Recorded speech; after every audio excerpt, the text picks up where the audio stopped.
you have to understand, of course, this guy's having to come in and clean up the mess that Schulman caused. This guy, I did a video of the 3 worst CEOs, right? And of course, I would have included Schulman, but he was already out, right? There's many CEOs that have been really, really shitty over the past few years. You've got the guy from Novavax, a complete fucking loser and failure as well. But of course, you all know Gelsinger, and it's funny because people thought that he retired. He didn't fucking retire. Then it came out later, the truth. Obviously, he was forced out. Well, I'm just going to retire, right? It's pretty obvious. And then later on, it comes out basically what I knew already is the board basically said, look, either you resign or we're going to kick your ass out. So, and that's what happened. So, unfortunately, the guy has already caused a lot of damage for that company and Intel. But anyway, so it's going to be interesting to see who he's replaced with. That's going to be a big deal.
I've talked about the fact that Trump's promise to bring jobs back has nothing to do with his current trade dispute.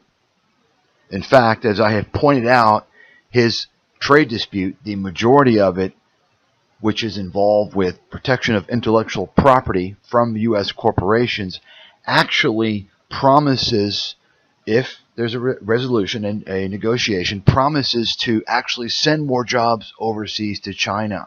Think about it, folks. The whole point of protection of U.S. intellectual property is to make sure that U.S. manufacturing and other facilities in China are not stealing the intellectual property. Why do we need those manufacturing facilities in China? Why can't we bring those manufacturing facilities to the U.S.? Bring jobs back. No one's talking about this critical point.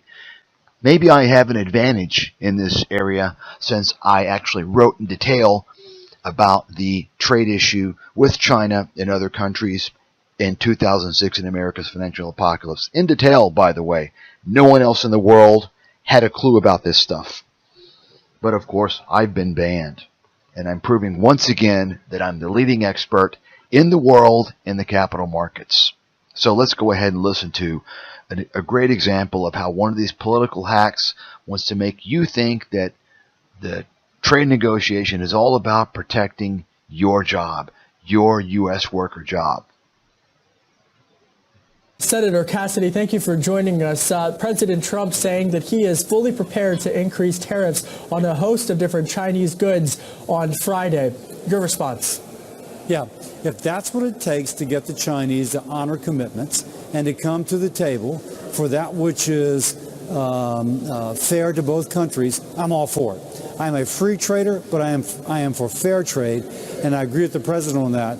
And the Chinese need to honor their commitments. Well, precisely. Wait a second here.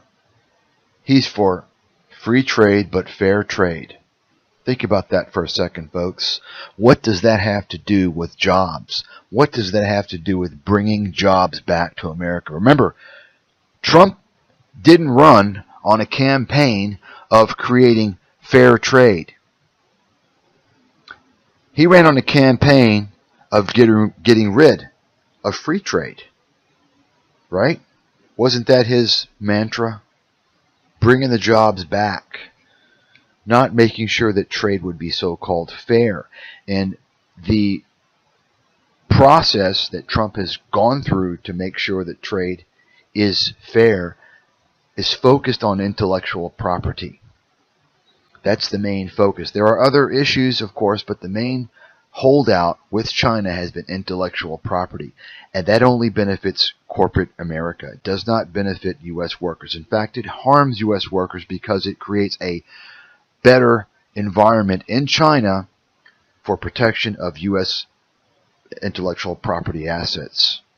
That does not secure U.S. jobs. It creates an environment that gives corporations more confidence to send more jobs to China. Do you have any concerns about the impact that this would have on supply chains in your state in particular, and how these trade talks are impacting business leaders and business communities in your state? I'm very concerned about that. But I'm even more concerned about the downstream effect of China continuing to bend rules, stealing intellectual property, using state-owned enterprises to produce excess capacity of you name the product, which then puts people out of work in my state and around the country. I am for free trade, but it has to be fair trade. And I think the United States I think President Trump is right. This is like the best time to step up, because after some point you no longer can. Well, what do you say to Republicans in your party, and you know this, Senator, we've talked about this before, so Republicans within your own party who say, hey, wait a minute, these tariffs are providing economic uncertainty at a time in which the rest of the economy is rebounding? I can accept that. On the other hand, you do see the economy growing at 3.2% GDP, and you do see the Chinese economy struggling a little bit. I would say this is the time to use our relative strength compared to the Chinese. And by the way, I don't wish ill on the Chinese. I just don't want them cheating the American worker. And we've got to stop that. There you go. He doesn't want the Chinese to cheat the American worker. Well, let's think about it for a second. Who's actually cheating the American worker? Is it the U.S. corporations which continue to send jobs overseas to China?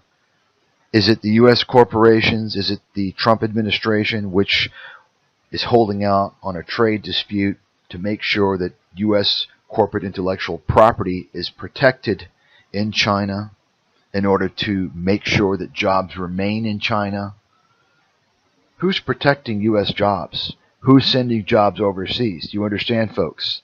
If Trump were not a liar and a con artist like all politicians, including this senator,